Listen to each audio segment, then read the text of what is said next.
Is it Isla or Isla? I don't know. Drop a comment down below and let me know if you know.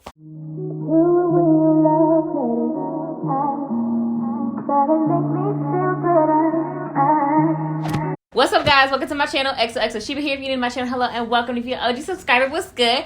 Welcome back. So today I got my girl Isla hanging with me from Outre. I'm excited because I love this like deep wavy kind of texture, especially in synthetic, because I feel like it really holds that pattern well. It says it's supposed to be a pre-plucked part. I feel like it's plucked out pretty well to me. Y'all let me know what you think. You think it should be plucked out a little more or not? I guess we'll find out when I put this on, huh?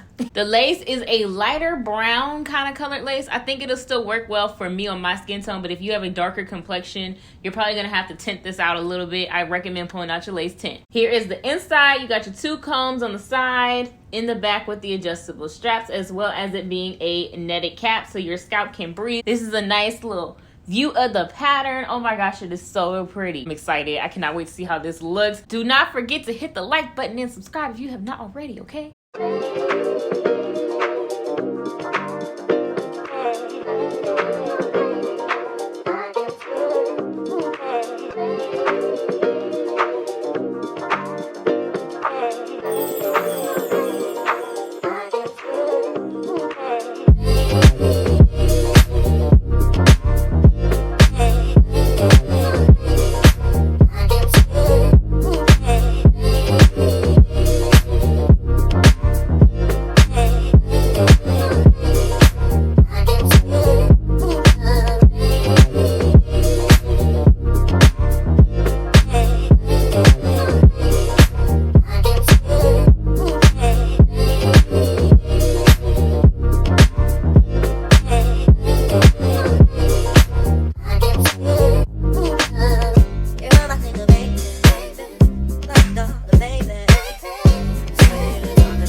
You guys, this wig is so pretty. Is it Isla or Isla? I don't know. Drop a comment down below and let me know if you know. Anywho, y'all, I'm loving the style of this unit. It's so like romantic and kind of like deep, wavy, curly kind of look. Now this fit is tight. Not a little bit, not associated like my girl Kyra Sean would say. It's just little head friendly. I could not pull this past my edges if I wanted to. I did have to secure the combs on the side in order to make sure that this did not slide back on me. That's kind of how tight it is. And just for reference, typically, you know, I wear the standard size 22-inch wig cap. I'm more of a big head that's like round in the face more so than, you know, in the back of my head. I have this on in the color 1B. I feel like, you know, I just wanted something real natural with this like style. And I feel like it's perfect. I feel like it makes it more of a human hair dupe when you get it in a 1B. And it's only like $25. I got mine for $24.94 plus shipping. But the most expensive I even saw it was like 27 bucks or so. So you definitely gonna be under $30. And this is cute for being under $30.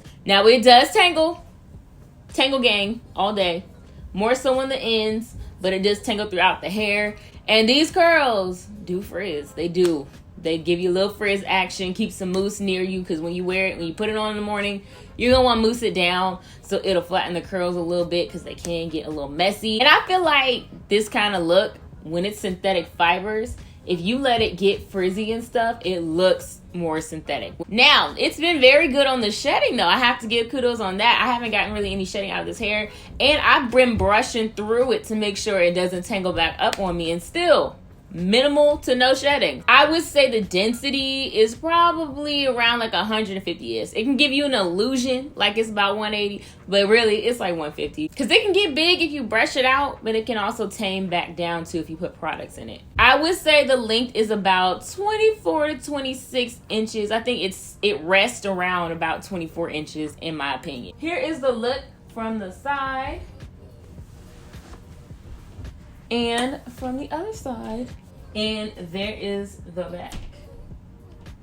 Listen, this wig is not perfect, but for $25, it's a steal. And if you want to steal it, I have, you know, the details down in the description box. Thank you guys so much for watching. Don't forget to like, comment, and subscribe. And I will see you guys in my next video. Bye.